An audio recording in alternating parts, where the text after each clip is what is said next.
Hi, CK. We're going to talk about digital citizenship and YouTube.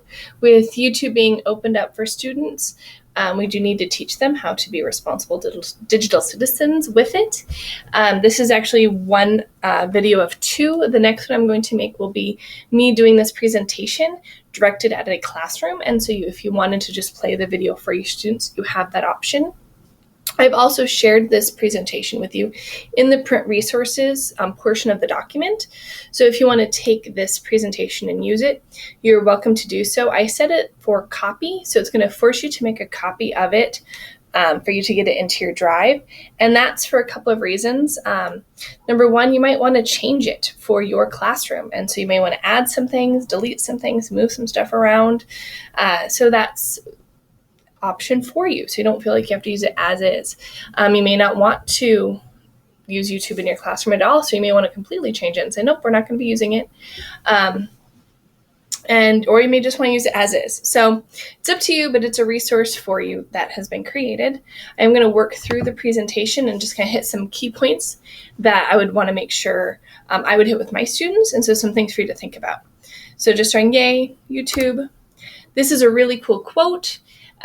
It could spark some great conversation around vocabulary. What does it mean to be a digital citizen? What does regularly mean? What does responsibly mean? What does effectively mean?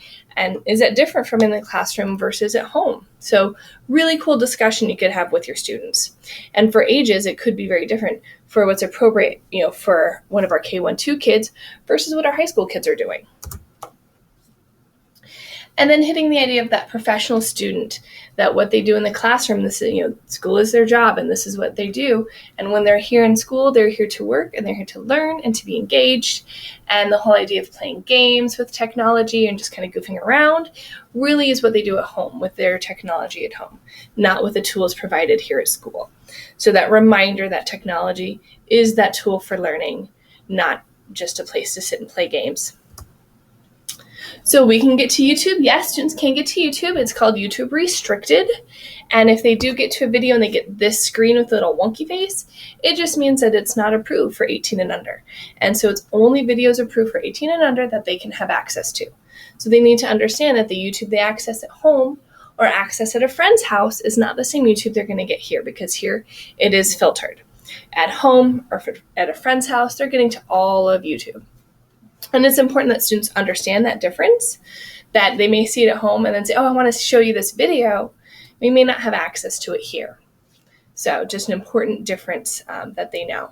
And our students are accessing YouTube elsewhere outside of school. So the fact that we are using it as a tool is a really great thing. So what can it be used for? Again, it's a tool. It's what we use with all of the other things we use to teach and to increase our learning. And it's really a place for you to go and ask questions and find those answers. No longer do I, as a teacher, have to be that expert in the classroom because they have access to this. Adults use YouTube all of the time to learn and say, how do I fix this? How do I do this? And it's a great resource. So teaching our kids how to use that tool, that it isn't just a place for entertainment, is really important. And we may just want to sit and watch YouTube, sit back with some popcorn. And they're welcome to do that at home on their own devices, on their own time, but that's not appropriate for here at school. It is not the place to just sit and watch videos for fun. It is using it as a tool for their learning.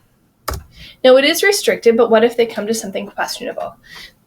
Let a teacher know, just say, hey, I'm not sure, this is what I found, and then they can report it.